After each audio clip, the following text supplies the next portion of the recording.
শহরগুলোর একটি হলো Los Angeles, যেখানে এক একটি বাড়ির দাম আকাশ ছোঁয়া, বিলিয়ন ডলার সম্পদে ভরপুর এবং বিশ্বের সবচেয়ে প্রভাবশালী মানুষদের আবাসস্থল। অথচ এই শহরটি আজ ভয়াবহ দাবানলে পুড়ছে। এটি যেন এক টুকরো জাহান্নামের চিত্র।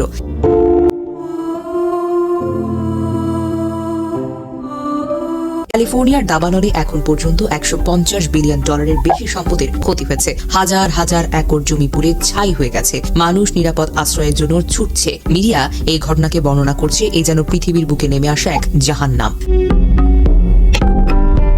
গাজার মর্মান্তিক দৃশ্য এবং ভিডিওগুলো দেখে সবাই এখন স্তম্ভিত। তখন হঠাৎ আমেরিকার এই বিপর্যয় দেখে মনে পড়ে আল্লাহর সেই আয়াত, হে নবী, তুমি কখনো মনে করো না যে সীমা লঙ্ঘনকারীরা যা করে সেই বিষয়ে আল্লাহ উদাসীন। আসলে তিনি সেদিন পর্যন্ত তাদেরকে অবকাশ দেন যেদিন সব চোখ স্থির হয়ে যাবে।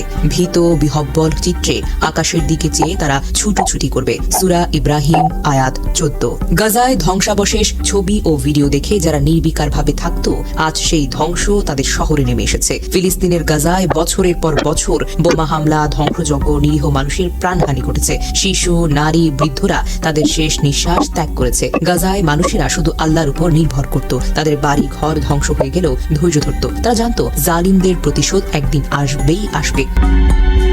লস অ্যাঞ্জেলেসে দাবানলের ফলে এখন পর্যন্ত 11 জনের মৃত্যুর খবর পাওয়া গেছে। প্রায় 10,000 স্থাপনা পুড়ে গেছে। এর মধ্য দিয়ে যারা গাজার আগুনে বিলিয়ন বিলিয়ন ডলার খরচ করেছিল, আজ তার নিজেদের শহরেই পুড়ে গেছে কোনো খরচ ছাড়াই। নিশ্চয়ই আল্লাহ তারা সর্বোত্তম পরিকল্পনাকারী। লস অ্যাঞ্জেলেসে এই দাবানল টানা 5 দিন ধরে চলতে থাকলেও এখনো 6টি দাবানল সক্রিয় রয়েছে। এতে নতুন করে আরো কিছু এলাকার বাসিন্দারা নিরাপদ স্থানে সরে যেতে বলা হয়েছে। তবে সবচেয়ে ভয়াবহ পরিস্থিতি এখনো বিরাজমান, যেখানে আগুন নিয়ন্ত্রণে আসতে একাধিক ফায়ার সার্ভিস কর্মীকে হুমকির মুখে পড়তে হয়েছে। একো ওয়েদারের তথ্য মতে এই দাবানলের ফলে ইতোমধ্যে 135 থেকে 150 বিলিয়ন ডলারের আর্থিক ক্ষতি হয়েছে। শুধু ঘরবাড়ি নয়, লাখ লাখ বাসাবাড়ি বিদ্যুৎ বিচ্ছিন্ন হয়ে পড়েছে। কালো ধোঁয়ায় বাতাস দূষিত হয়ে শারীরিক ঝুঁকি তৈরি হয়েছে। এই ঘটনা থেকে একটি গুরুত্বপূর্ণ শিক্ষা পাওয়া যায়, মজলুমের দোয়া কখনো উপেক্ষা করা উচিত নয়। মহান আল্লাহ এবং তার দোয়ার মাঝে কোনো পর্দা থাকে না। বুখারী হাদিস 1496।